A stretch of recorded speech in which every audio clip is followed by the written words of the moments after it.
Paroki Santa Teresia dari Kanak-Kanak Yesus, Simpang 3, Banyuke Hulu, Bandol, dan perkembangan pembangunan gereja di paroki ini, khususnya gereja pusat paroki. Paroki Santa Teresia berada di Kuskupan Agung Pontianak di Kabupaten Landak, tepatnya di Kecamatan Banyuke Hulu. Paroki ini usianya baru 9 tahun. Dan paroki ini dilayani oleh para imam atau para romo dari Karmelite Santi Elie atau CSE. Ini para romo yang melayani di paroki bersama kami. Kami juga dibantu oleh para frater, CSE, dan juga Putri Karmel. Pastor paroki yang pertama itu adalah Romo Arsen. Nah, ini fotonya Romo Arsen. Romo Arsen sekarang bertugas di Stikas dan di perkebunan di Bengkayang. Para suster juga melayani bersama kami para romo di paroki ini. Pastor paroki yang kedua adalah ini, Romo Sergius, yang sekarang menjadi pimpinan CSE di seluruh dunia. Dan waktu itu Romo Sergius ditemani oleh Frater Albert dan Romo Ino yang sekarang menjadi Romo Albert dan Romo Ino. Lalu pastor paroki yang ketiga, nah ini Romo Albert sampai sekarang sudah menjabat pastor paroki 5 tahun. Dia juga bertugas di Stikas Santo Yohanes Salib Bandol. Umat di paroki ini berjumlah sekitar 7.000 jiwa, tersebar di 27 stasi, 35 kampung. Jadi ini wajah umat paroki, ada bapak-bapak, anggota KOR, ada juga OMK, sekami, ada umat yang di kota, di pinggir jalan dan di kampung. Nah, ini umat lagi berkumpul di pusat paroki, ada kegiatan. Ada juga KTM, nah ini ibu-ibu WK, ada bapak-bapak Katolik, ada lansia. Nah ini anak-anak kami dan OMK sedang mengikuti lomba paduan suara di pusat paroki. Ya, kira-kira seperti inilah wajah umat di paroki ini. Ada yang di pinggir jalan, ada juga yang di kampung. Nah ini salah satu contoh umat di kampung ini. Di pedalaman ya nggak pedalaman banget sih. Dan medan di paroki ini masih banyak yang cukup berat, melewati jalan yang berlumpur, tanah, kalau hujan itu lecek sekali. Dan biasanya kita untuk bagian yang dalam-dalam kita pakai motor, dan di tepi jalan yang bisa dijangkau mobil kita pakai mobil pergi turne. Nah ini wajah OMK kita lagi foto di depan pastoran, dan biasanya juga OMK ini membantu untuk turne di kampung-kampung. Dan ini sekilas medan pastoral kami di paroki ini yang masih cukup berat lah. Ya walaupun kalau musim kering itu agak enak ya jalannya. Dan di paroki ini juga ada namanya PAUD, pendidikan usia dini anak-anak. Jadi kita punya PAUD berdiri sudah tahun yang kelima ya. Dan ini anak-anaknya lucu-lucu ya. Namanya PAUD Santa Teresia dari Kanak-Kanak Yesus.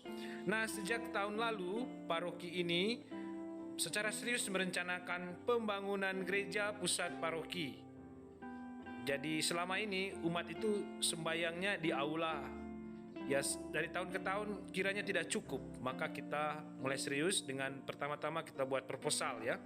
Puji Tuhan kita dapat suntikan dana dari Pemda Kabupaten Landak 500 juta, dari Bapak Uskup 500, dari Biara dan Penderma 420. Dan kita mulai bergerak, dan ini mulai penggusuran tanah, lahan gereja, dan umat, ibu-ibu dari kampung, dari stasi-stasi, bapak-bapak, anak-anak rame-rame datang ke pusat paroki untuk mulai pembangunan ini dengan pertama-tama membuat jalan masuk, biar nanti material itu tidak terhalang, mereka mempunyai akses yang lancar untuk menuju ke lahan pusat paroki yang mau dibangun gereja. Nah ini wajah mereka sedang bakti buat jalan, buat got, angkut pasir, angkut sertu, buat got bapak-bapaknya, ibu-ibunya juga turut serta.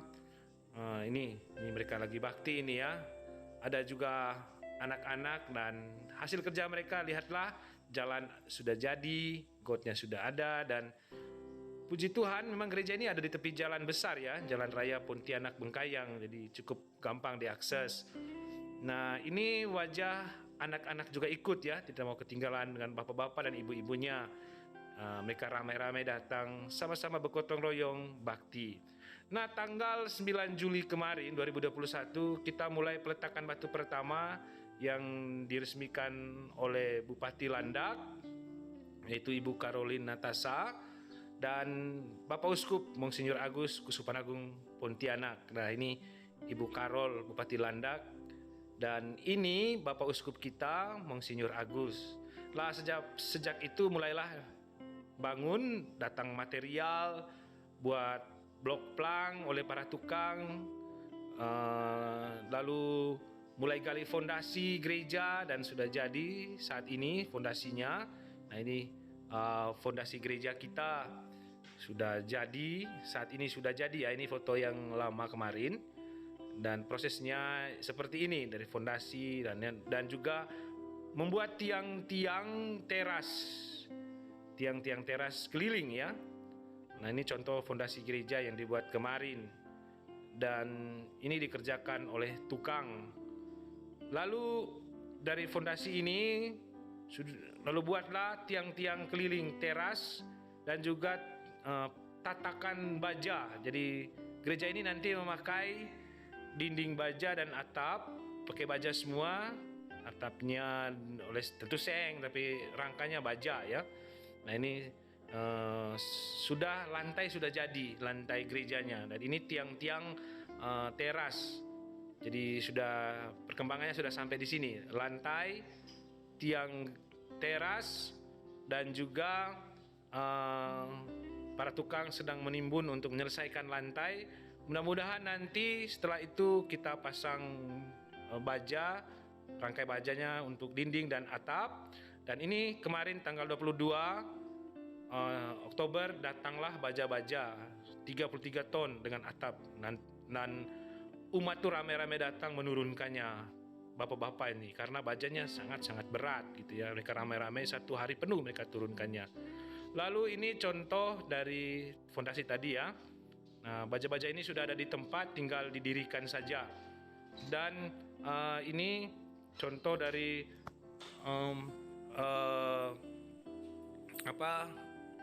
perkembangan pembangunan ya. Ini beberapa foto ini.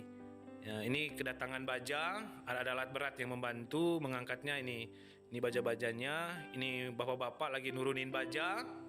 Dan Bapak Ibu, untuk melancarkan pembangunan ini, kami juga mencari dana dengan berjualan, ya, jual snack, jual sayuran, lalu juga jual, ya, kita pelihara ayam. Jadi kita pelihara ayam, lalu juga jualan jualan perabot. Nah, perabot rumah tangga. Nah, ini contoh snack-snacknya. Kalau yang mau silakan. Lalu ini juga jual buah-buahan, pernah kita jual buah-buahannya dari umat. Lalu kita juga kerjasama dengan para suster menjual kue-kue. Ada roti boy, ada kue pau, ada roti keju, dan banyak lagi kue-kuenya, ada pizza. Dan kita punya greenhouse, nanam sayur, dan kita jual. Untungnya kita sumbangkan untuk pembangunan gereja. Nah, ini contoh usaha cardana kita. Nah, Bapak Ibu, inilah usaha kami, dan kami sangat mengharapkan bantuan dari Bapak Ibu untuk mengulurkan sedikit rezekinya, membantu kami untuk mensukseskan pembangunan gereja ini. Silakan Bapak Ibu, kalau yang tergerak hatinya, bisa kirim lewat aplikasi rekening kami, yaitu aplikasi Kris e-wallet yang sudah saya edarkan ke Bapak Ibu. Ya, ini juga kami jualan barang rohani untuk mensukseskan pembangunan gereja ini. Jadi kami terus mencari dana, karena kami masih perlu dana sekitar 300-an juta lah untuk finishing, untuk keramik, untuk WC, untuk pengecatan, listrik, dan juga teras keliling, ya itu kita masih butuh dana. Jadi kami juga selain berjualan, kami juga mengumpulkan dana dari umat, kolekte 5.000 setiap minggu, lalu kita buat proposal, dan itu semua demi kebaikan kita dan untuk perkembangan gereja ini. Terima kasih ya atas perhatiannya dan bantuannya.